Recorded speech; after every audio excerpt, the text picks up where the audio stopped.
الحمد لله نحمده ونصلي على رسول الكريم. أما بعد فأعوذ بالله من الشيطان الرجيم. بسم الله الرحمن الرحيم.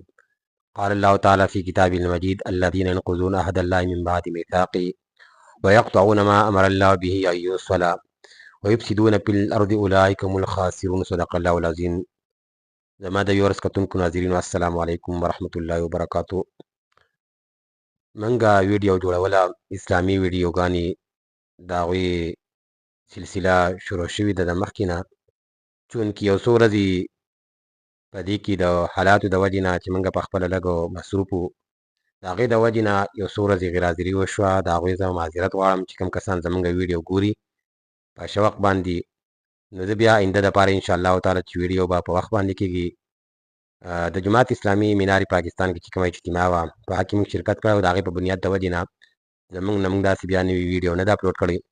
دا کوم آیات چې ما ولوستلو په دې کې الله رب العالمین صلې رحمۍ طرف ته اشاره کړې ده، ځکه چې صلې رحمي ساتل دا یو عظیم شان کار دی او په دې باندې الله رب العالمین د انسان نه راضي کېږي. حدیث کې راځي جناب محمد صلی الله علیه وسلم فرمایي وایي دا صلې رحمي چې کومه ده نو دا په عرش باندې معلقه ده او دا ځوړنده ده د الله رب العالمین په عرش باندې. او دا صلې رحمي دا خبره کوي چې الله رب العالمین چا چې زه وساتلم نو الله تعالی ته د خپل رحمت سره څه کې پیوسته کړي. نو الله رب العالمین دې موږ د صلې رحمۍ د ادا کولو د دې توفیق راکړي چې موږ صلې رحمي څه کړو، د ادا کړو. او بیا صلې رحمۍ دویمه خبره دا هم ذکر کړې ده چې الله تعالی څوک چې ما قطع کوي نو ته یې د خپل رحمت نه څه کوي، دا قطع کړي. یو حدیث به یوه واقعه داسې راغلی، یو حدیث درته بیانوم او هغه د مخکې ملګرو سره هم شیر کړئ، زموږ دپاره کې یو ډېر بهترین سبق دی. حدیث د حضرت ابي هريره رضی الله د هغه نه روایت دی. وایي جناب محمد صلی الله علیه وسلم ته یو کس راغی، وایي یا رسول الله، وایي زما دپاره رشته داري ده او زما دپاره خپلولي ده، ولیکن زه د خپلوانو سره داسې سلوک کومه چې زه د هغوی سره صلې رحمي ساتم، هغوی زما نه قطع کي، مطلب دا چې زما سره تعلق نه ساتي. او بل دا خبره وکړه چې زه د هغوی سره ښېګړه کوم او هغوی زما سره بد کوي. لکه بعضې سړی داسې وي چې ته د هغه سره ښېګړه کوي ولیکن هغه ستا سره څه کوي، ستا سره بد کوي. نو ده هم دا خبره وکړه چې یا رسول الله زه د هغې سره ښېګړه کوم د خپل رشته دارانو سره خپلوانو سره او هغوی زما سره بد کوي. بل دا خبره وکړه چې زه څه کوم، زه صبر کوم او هغوی په ما باندې جهل کوي. مطلب دا هغوی یوه خبره وکړي نو زه په هغې باندې صبر کوم، هغوی چې د تکلیف خبره وکړي هر څه خبره وکړي زه پرې صبر کوم.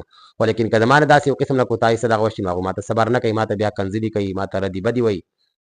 نو بیا جناب محمد صلی الله علیه وسلم وفرمایلو وایي که چېرې ته داسې وي کومه خبرې چې وکړې او دغه په دغه طریقه باندې ته داسې یو په کومه خبرې چې دې وکړې په دې باندې عملي په دې طریقه باندې ته دا کار کوې چې ته د هغې سره ښه کوې او هغه ستا سره بد کوي، ته صبر کوې او هغوی صبر نه کوي، او ته صلې رحمي ساتې هغوی نه ساتي. نو وایي ګویا د دا داسې شوه لکه ته د هغوی په خوله کې ایرې وراچوې. مطلب دا دی کنایه د دې نه ده چې بس دا ډېر زیات ګناهګار بندګان دي او دا به او د دې لپاره بیا سزا سره هغه جهنم دی. او بیا ورته دا خبره وکړه که چېرې ته په دغه حالت باندې همیشه په دغه صفت باندې همیشه نو الله رب العالمین د طرف نه ستا سره یوه څه ده یو مددګار فرشته ده چې هغه څه کوي د دې جواب ورکوي. د دې حدیث نه موږ ته دا خبر راووتله چې یو ګاونډي دی نو د هغه سره یو رشته دار دی، د هغه سره لږه ګزاره کول پکار دي. که هغه تا ته ترخه خبره وکړي خیر ته لږ صبر تحمل نه کار واخله. که ګناهګار وي نو هغه به ګناهګار وي، ته به د ګناه نه ته به بچ. نو ته داسې مه کوه چې رشته دار ستا تا ته یوه خبره کوي او ته ورسره 20 خبرې کوې. داسې مه کوه، داسې سلوک مه کوه. په دې باندې یو قسم نه که ته د هغه سره ښه سلوک وکړې نو هغه به په خپله وشرمېږي چې زه خو د دې سره بد کوم او دا زما سره ښه کوي نو په خپله به